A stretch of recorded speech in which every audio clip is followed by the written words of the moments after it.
De stritten van Srusterveen stieren vol met mensen die het alle keer hetzelfde doel hien. Pakketje skipje dat ze in het var net van weten wat erin zit.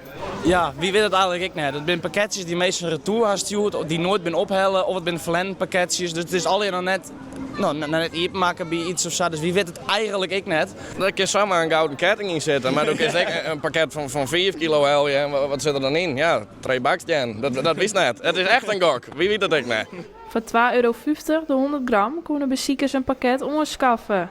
De een betalen 4 euro, de oren roemen een rekening van 150 euro naar boeten. Jong en oudste in Riegen, alle keer hoopjend op een pakket met een hege weerde. 14,40 euro. En wat nou wat er straks echt een flop in zit? Ja, dan is dat zo. Het is maar 1 keer, dus ik dacht van doe wat maar. Wat.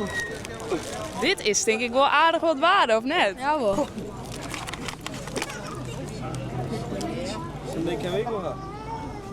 En dat voor 15 euro. Ja. Wist het blieb mij? Ja.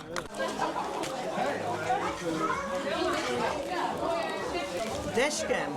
Ik denk voor in de auto. Dan kan je filmen als je een ongeluk hebt of wat er op de weg gebeurt. Nou, wist het blieb mij of is het de grootste verheid? Voor mijn huid. In de grote steden is het fenomeen al een hype.